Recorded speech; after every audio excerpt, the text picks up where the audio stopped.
Hello. जैसा कि आप देख रहे हैं 12 अक्टूबर को जो आपका पेपर हुआ था यूपी पीसीएस का, तो उसमें जो सी सेट था, सी सेट का जो पार्ट था, उसमें 25 क्वेश्चन आपके हिंदी के क्वेश्चन पूछे गए थे, जनरल हिंदी। ठीक, तो इसको मैं आपको यहाँ पे करवा दे रहा हूँ। और इसमें से जनरल हिंदी का क्वेश्चन बहुत अच्छा खासा पूछ दिया था। 25 क्वेश्चन पूछा था, जिसमें से सी सेट में आपको कितना करना था, 40% लाना पड़ता है टोटल का। और इसमें आपकी हिंदी 25 क्वेश्चन पूछ दिया था। तो इसमें हिंदी का जो क्वेश्चन पेपर है उसको मैं आपको सॉल्व करवा देता हूँ, उसका आंसर की, क्योंकि यूपी पीसीएस 2000 का क्या है, 2025 का प्री एग्जाम का जो आंसर है अपनी तरफ से मैं आपको बता दे रहा हूँ। ठीक, आपको मैं अपनी तरफ से बता दे रहा हूँ। हाँ, आपको मैं इसमें से अपनी तरफ से आपका आंसर बता दे रहा हूँ, ताकि आपको कहीं और आप अपना भी मिला सकते हो और कहीं और से भी मिलवा सकते हो आप। ठीक, तो आपका क्या है, आज देखिए आज का क्या है अपना पहला क्वेश्चन, कहाँ पे हमें आना है। अब देखिए, पहला क्वेश्चन आपसे क्या पूछा हुआ है, कौन इनमें से कौन सा एक देशज शब्द है। क्या है, देशज। देशज विदेशज और तद्भव तत्सम, ये सब सारी चीजें हम लोगों ने पढ़ी थी, ये सब सारी चीजें हम लोगों ने पढ़ी थी। तो इसमें से पूछा है बच्चा। अब देखो, बच्चा देशज तो है नहीं, इसका वत्स होता है क्या, तत्सम। पलंग, परलंग होता है। ठीक, पलंग खटिया और पलंग। और चिड़िया का चटक होता है, चटक होता है। ठीक, और भात, भात का का भात का क्या होता है बताइए। भात का अगर आपको तत्सम पूछ दे हम, तो आपको बताना पड़ेगा, तो इसमें भात का आप बताएंगे कि क्या होगा। तो इसका क्या है, इसमें से कौन सा देशज शब्द है, इसमें देशज शब्द आपका क्या है, चिड़िया है। इसमें देशज शब्द क्या है, चिड़िया है। और जो भात का है, भात का तत्सम क्या होता है, भक्त होता है। क्या होता है, ये होता है भक्त। भात का तत्सम क्या होता है, भक्त होता है। ठीक, इसको आप भूलिएगा नहीं। ठीक, दूसरा शब्द क्या पूछा है आपके दूसरा पेपर में पूछा था, चर्म उत्कर्ष का क्या पूछा है, संधि विच्छेद पूछा है। इसका क्या है, चर्म उत्कर्ष का संधि विच्छेद कर दिया है, जैसे चरधर्म उत्कर्ष अब इसका बी आंसर चर्मोत्कर्ष सही है। और इसमें कौन सी संधि है, इसमें आपकी गुण संधि है। इसमें कौन सी संधि है, इसमें आपकी गुण संधि है। आप इसको ध्यान रखिएगा। ठीक, ये दो क्वेश्चन तो आपके क्लियर हो गए, ये दो क्वेश्चन आपके क्लियर हुए ना। अब देखिए तीसरे नंबर पे क्या है, तीसरे नंबर में क्वेश्चन पूछा है कि झांसी के क्षेत्र में क्या है, पूछा है आपसे, झांसी के क्षेत्र में कौन सी बोली बोली जाती है। झांसी के क्षेत्र में कौन सी बोली बोली जाती है। ठीक, झांसी के क्षेत्र में कौन सी बोली बोली जाती है, झांसी झांसी के क्षेत्र में कौन सी बोली बोली जाएगी, छत्तीसगढ़ी क्या बोली बोली जाती है। ठीक, तो यहाँ पे क्या है, बुंदेली, कन्नौजी, भोजपुरी और छत्तीसगढ़ी। तो झांसी वाले क्षेत्र में हम लोग क्या बोलते हैं, झांसी वाले क्षेत्र में लोग महोबा, झांसी, और उधर क्या बोलते हैं, बुंदेली बोली जाती है। क्या बोली जाती है, बुंदेली बोली जाती है। ठीक, बुंदेली। इसका आंसर क्या सही है, इसका answer Chhattisgarhi, Chhattisgarh, Bhojpuri, UP Bihar, UP Bihar हो गया भैया। ठीक, यूपी बिहार हो गया। और कन्नौजी, कन्नौज, मथुरा, वो वाला इलाका हो गया। ठीक, लेकिन बुंदेली कहाँ बोली जाती है, बुंदेली आपकी झांसी वाले क्षेत्र में बोली जाती है। दो बातें ध्यान रखना, इतनी बात, तीन क्वेश्चन आपको यहाँ पे मिला, तीन क्वेश्चन मैंने आपके करवा दिए। चौथा क्वेश्चन क्या कह रहा है, उत्तर प्रदेश में लिखा है, उत्तर प्रदेश में इनमें से कौन सी बोली नहीं बोली जाती। कौन सी बोली नहीं बोली जाती ना। अब देखो, ब्रज, मथुरा और वृंदावन वाला इलाका हो गया। कन्नौजी बोली जाती, कन्नौज, अवधि उत्तर प्रदेश का, यूपी बिहार, अरे सॉरी, अवधि, अवध वाले क्षेत्र में अवधि बोली जाती है, लेकिन पहाड़ी नहीं बोली जाती है। इसका आंसर सी होगा, पहाड़ी। पहाड़ी जब उत्तराखंड था तब पहाड़ी हम कह सकते थे, लेकिन प्रेजेंट में यहाँ पे पहाड़ी नहीं बोली जाती है। ठीक, तो इसका आंसर आपका क्या हो जाएगा, इसका आंसर आपका सी हो जाएगा। अगला क्वेश्चन देखिए, पूछा है दुरागत। क्या है, दुरागत। दुरागत में पूछा है आपसे कौन सा, दुरागत में आपसे पूछा है कौन सा समास है। दुरागत में समास आपसे पूछ लिया है कि दुरागत में कौन सा समास है। तो दूर, दूर से आगत। क्या है, दूर से आगत। ठीक, दूर से आगत मतलब दूर से आना। तो क्या होगा इसमें, देखिए क्या है, संप्रदान हो ही नहीं सकता। अधिकरण होगा क्या, अधिकरण भी नहीं होगा। और करण का जैसे कोई मतलब, दूर से आना मतलब वो नहीं, दूर से आने का मतलब यह है कि जिस स्थान से भी व्यक्ति आ रहा है दूर से, वो स्थान इससे अलगाव हो रहा है। तो इसका क्या होगा, जब एक चीज दूसरी चीज से अलग होती है तो वहां पे हमारे कौन सा हो जाता है, वहां पे हमारा हो जाता है कौन सा होता है, अपादान। तो ये हो गया अलगाव वाली स्थिति में, ये अपादान तत्पुरुष कहलाएगा। अपादान क्या है, ये अपादान, अपादान तत्पुरुष समास, यही आपका इसका आंसर होगा डी। इसका आंसर होगा डी, ध्यान रखिएगा, करण नहीं होगा। और अगला क्वेश्चन 6 नंबर में क्या पूछा है, पूर्वी बोली हिंदी। क्या इनमें से कौन सी बोली पूर्वी हिंदी की नहीं, पूर्वी हिंदी की बोली कौन सी नहीं, ये क्वेश्चन पूछा है आपसे। अब देखो, अवधि, छत्तीसगढ़ी, बघेली, भोजपुरी। अब इसमें से पूछा है पूर्वी हिंदी कौन सी नहीं। तो पूर्वी हिंदी भैया क्या है, अवधि है, पूर्वी है, बघेली है, छत्तीसगढ़ी, भोजपुरी नहीं, ये पश्चिमी है। ये पश्चिमी, पश्चिमी हिंदी में आएगा। और आपका इसका आंसर क्या होगा, भोजपुरी। जो भोजपुरी है ये आपके क्या है, पूर्वी हिंदी के अंतर्गत नहीं आएगी, पूर्वी हिंदी के अंतर्गत नहीं आएगी। अगला क्वेश्चन देखिए आपको क्या कह रहा है, संस्कृत और प्राकृत से विकृत होकर हिंदी में आए शब्दों को क्या कहते हैं। जो संस्कृत से प्राकृत में विकृत होकर आ जाते हैं तो उसको हम क्या बोल देते हैं, उसको हम क्या बोलते हैं, एक सॉरी सॉरी सॉरी सॉरी देखिए 7 नंबर क्वेश्चन क्या कह रहा है आपसे, 7 नंबर क्वेश्चन कह रहा है 7 नंबर क्वेश्चन क्या कह रहा है आपसे, 7 नंबर क्वेश्चन कह रहा है संस्कृत और प्राकृतिक से विकृत होकर हिंदी में आए हुए क्या, हिंदी में आए हुए क्या पूछा, हिंदी में आए हुए शब्दों को क्या कहते हैं, यही क्वेश्चन पूछा हुआ है। तो जब ये जो बिगड़ा हुआ रूप होता है उसको हम क्या कहते हैं, उसको हम कहते हैं तद्भव। ये आपका आरो में आया हुआ था, आरो की परिभाषा थी। तत्सम क्या है भैया, संस्कृत का शब्द है, संस्कृत और सबका शब्द। देशज क्या है, देसी भाषा का शब्द है, देसी भाषा का शब्द हो गया। विदेशज क्या है, जो विदेश से, जो विदेशी शब्द, जो विदेशी शब्द है, ठीक, जो विदेशी शब्द है। इतनी बातें तो ध्यान हो गई। और क्या है देशज, तद्भव, इसको हम क्या कहते हैं, तद्भव। तद से भव मतलब तत् से भव, जिससे किसी की उत्पत्ति होती है, तत् में संस्कृत, संस्कृत से उत्पत्ति, संस्कृत और प्राकृतिक से विकृत होकर जो भाषा हिंदी में चली आई हो वो उसे हम क्या कहते हैं, उसको हम कह देंगे तत् तद्भव कहते हैं, विकृत रूप को तद्भव कहते हैं। ठीक, अगला क्वेश्चन देखिए आप आगे क्या कह रहा है। 6 नंबर में पूछा क्या है आपसे, 8 नंबर क्वेश्चन क्या पूछा है, 8 नंबर में पूछा है सक्तु शब्द का तद्भव है। सक्तु, ये सत्तू है, वही सक्तु वाला सत्तू, शक्ति होगा नहीं, साक्त होता है, सकता नहीं होगा, सात सात सात का बताइए क्या होगा। अब देखिए सत्तू क्या होता है, ये सत्तू है जो ना, ये सत्तू, ये 7 चीजों से मिलकर बनता है सत्तू। ये सत्तू को भूलिएगा नहीं, सत्तू आपका क्या तद्भव शब्द है, इसका सत्तू शब्द का तद्भव, ये सत्तू क्या है, तत्सम है। और ये आपसे सत्तू ये पूछा है तद्भव शब्द। ठीक, इसका आंसर ये हो जाएगा। ठीक, अगला क्वेश्चन देखिए आप आगे क्या कह रहा है। ये पैराग्राफ दिया हुआ था, ये पैराग्राफ दिया था, बहुत अच्छा पैराग्राफ था, इसको मैं पढ़ देता हूँ। यहाँ लिखा है कि बड़े बड़े उत्थान, 9 से 13 नंबर का जो क्वेश्चन है, इसको हमको क्या है, 9 से 13 नंबर का क्वेश्चन जो है वो अपना क्या है, वो पैराग्राफ के अंतर्गत दिया है, उसको हमको पैराग्राफ में कंप्लीट करना था। ठीक, यही बात थी ना यहाँ पे। अब देखो, बड़े बड़े उत्थान और बड़ी बड़ी क्रांतियां प्राय भाषा के सहारे होती है। ठीक, भाषा देखो, भाषा, भाषा ही लोगों को बहकाकर मनुष्य तत्व की सीमा से निकालकर हिंसक पशुओं तक के वर्ग में ले जाती है, और भाषा ही उन्हें कुमार्ग से हटाकर सन्मार्ग पर लाती है, और पाप से विमुख कार्य करके पूर्ण कार्यों में लगाती है।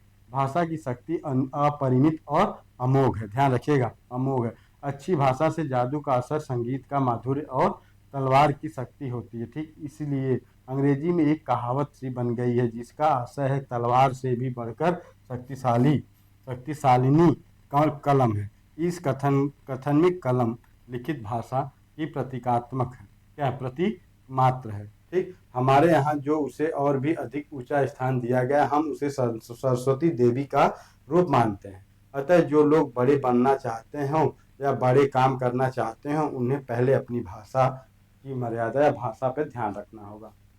ठीक, अब देखो इसमें क्वेश्चन क्या पूछा है आपसे, इसमें क्वेश्चन आपसे पूछा है, अब देखिए इसमें क्वेश्चन आपसे पूछा है, क्या पूछा है इसमें क्वेश्चन, इसमें पूछा है कि भाषा की शक्ति है। अभी देखे थे आप पैराग्राफ में, मैं बताया भाषा की शक्ति क्या भैया, परिमित और अमोघ, अपरिमित और अमोघ है। ये बात समझ में आ गई आपकी। ठीक, तलवार से भी बढ़कर शक्तिशालिनी कौन भैया, इस टाइम कलम है, आंसर बी हो गया। ठीक, पैराग्राफ ठीक ठाक पूछा था, अच्छा पैराग्राफ पूछा था। बड़ी बड़ी क्रांतियां प्राय किसके सहारे होती है भैया, बड़ी बड़ी क्रांतियां प्राय भाषा के सहारे होती हैं। किसके सहारे होती हैं, भाषा के सहारे होती हैं। इतनी बातें तो हमने देख ली, इतनी बातें तो देख ली। 11 नंबर के बाद अब 12 नंबर के क्वेश्चन पे आओ, 12 नंबर पे आओ।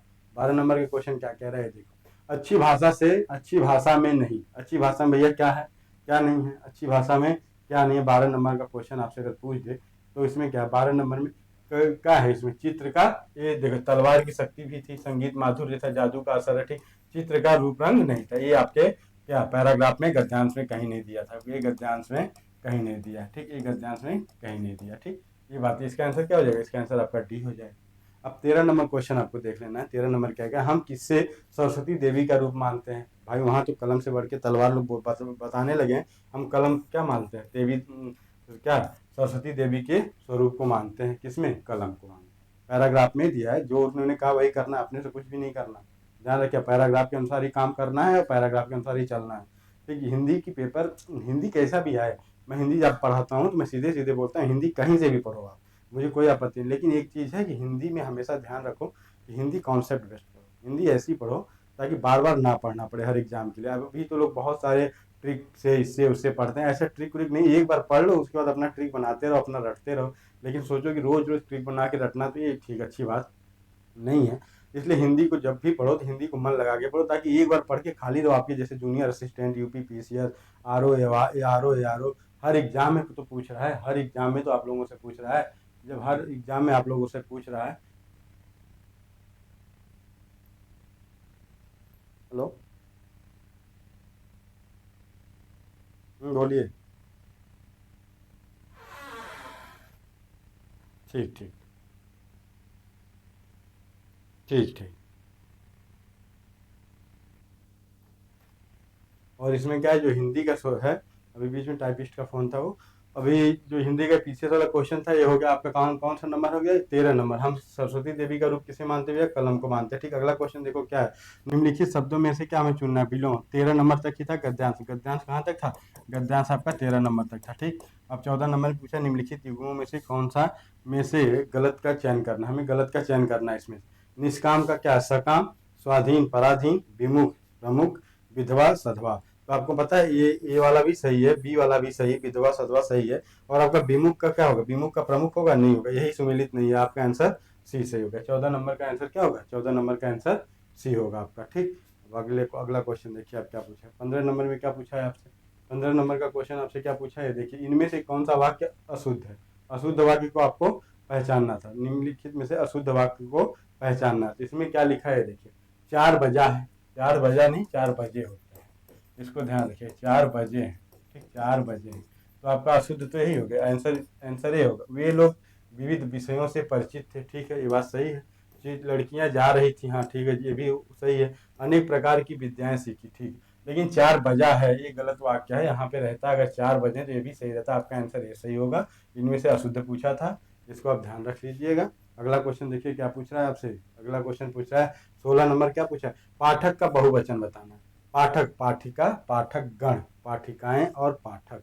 अब देखिए इसमें क्या होगा, पाठक का बहुवचन स्वरूप पूछा है आपसे, पाठक का क्या पूछा है आपसे, पाठक का पूछा है आपसे बहुवचन। ठीक, तो इसमें क्या होगा, इसका कोई नियम तो होता नहीं है, इसका वैसे कोई नियम नहीं है पाठक का। ठीक, पाठक का बहुवचन पाठक गण भी हो सकता है, पाठक भी हो सकता है। तो मैं इसको पाठक गण ही मान के चलूंगा, क्योंकि पाठक गण आ रहे हैं, मतलब पाठक गण आ रहे हैं। ठीक, यही यही इसका आंसर ही होगा, answer B, answer B, answer B होगा। ठीक, अगला क्वेश्चन देखो। 17 नंबर में क्या रखी है, इसकी महाप्राण ध्वनिया। महाप्राण ध्वनिया मैं आपको बताता हूँ हमेशा, 24 और उष्म, 24 और उष्म, इसको हम क्या कहेंगे, पाठकगण की ध्वनिया 24 और उष्म। ठीक है, यह है आपकी क्या महाप्राण ध्वनिया कौन सी है, 24 प्लस उष्म। तो इसमें आपको पता होना चाहिए 24 प्लस उष्म में क्या होगा भैया। तो इसमें आपको हमेशा मैं बताता हूँ कि क, अब 2 और किसी भी वर्ग का 2 और 4, तो 2 और 4 देखो भैया किसका चलता है। अब क, अब देखो ख हो गया, फिर ज, च, छ, ज, झ, आपका उष्म व्यंजन भी बनाना है इसमें आपको, इसमें उष्म को भी बताना था ना। तो आप बताओ इसमें से आपका क्या आंसर आपने कौन सा मारा। 17 नंबर में आंसर अगर आपसे पूछा जाए तो आपको महाप्राण की ध्वनि बतानी थी, आपको महाप्राण की ध्वनि बतानी थी। तो आपका आंसर क्या हो गया, आंसर आपका आंसर हो जाएगा ए। आपका आंसर क्या हो जाएगा, आपका आंसर हो जाएगा ए। आपका आंसर क्या हो जाएगा, आंसर हो जाएगा आपका ए। ठीक, अब 18 नंबर क्वेश्चन देखिए क्या कह रहा है। ऊ हमारे, ऊ हमारा, क्या क्वेश्चन लिखा हुआ है, इस क्वेश्चन को देखो। ऊ हमरा के खिलही ना देत रहे।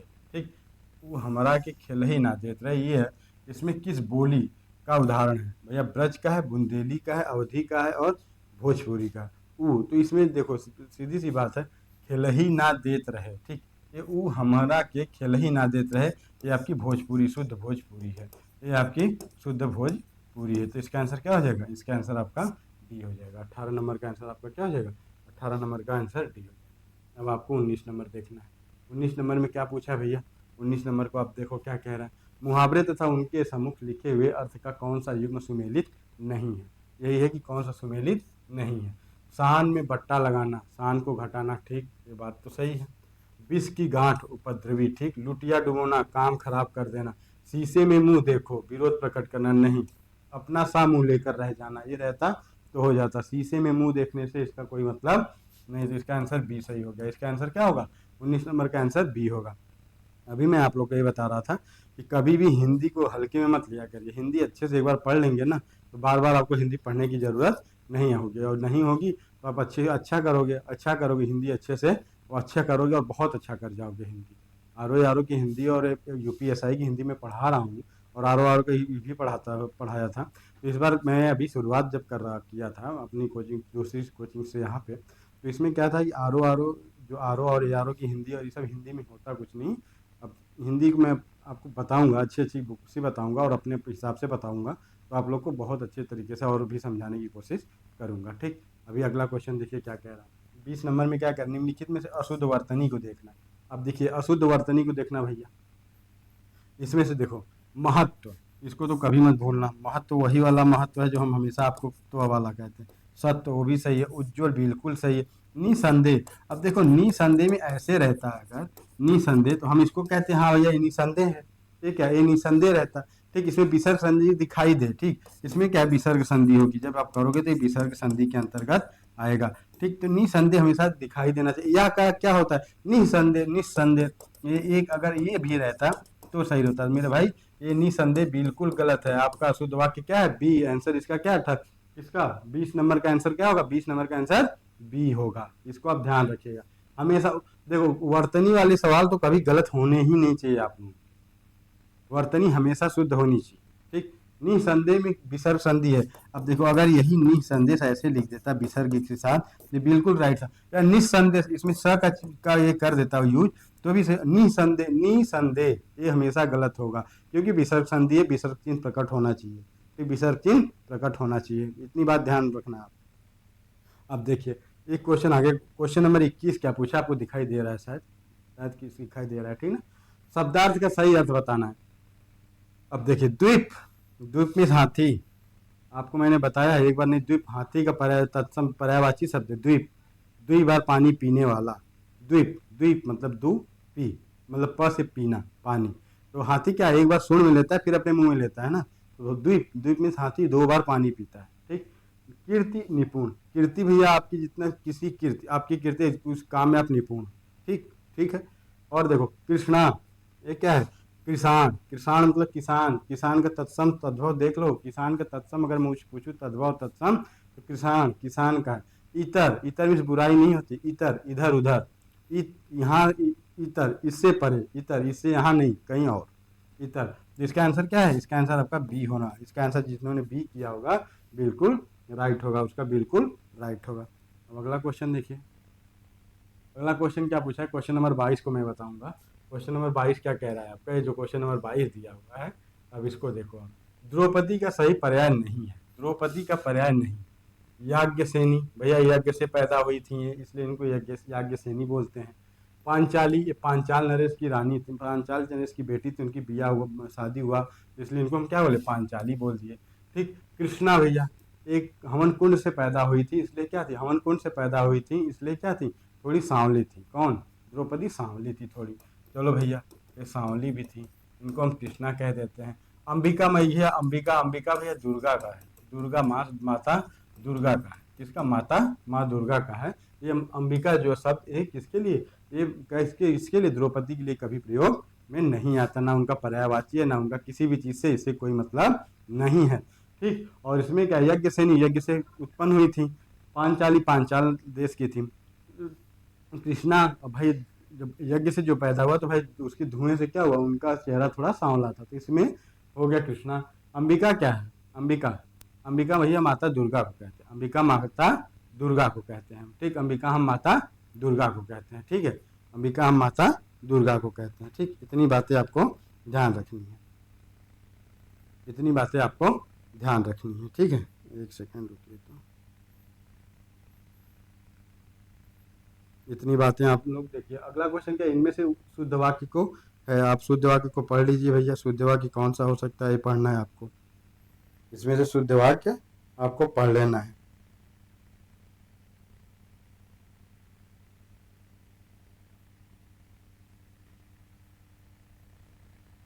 चलिए इनमें से शुद्ध वाक्य को मैं बताना, मैं केवल इतना ही चाहता हूँ, मैं केवल इतना ही चाहता हूँ, ये शब्द सही है क्या, मैं केवल इतना ही चाहता हूँ, मैं केवल और इतना ही चाहता हूँ, ये कहीं से है नहीं। धन के से रहित, धन के बिना या धन के रहित जीवन व्यर्थ, ठीक, ये भी गलत। लाल बहादुर शास्त्री की मृत्यु बहुत दुखपूर्ण थी, दुखपूर्ण दुखमय थी, ठीक, ये भी गलत है।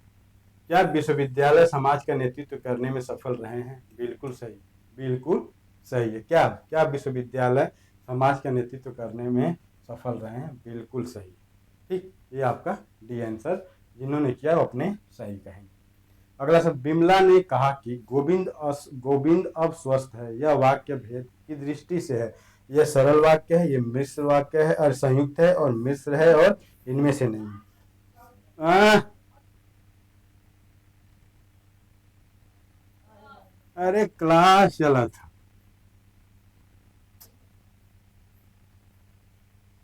सरल वाक्य, संयुक्त वाक्य, मिश्र वाक्य और इनमें से कोई नहीं, ठीक।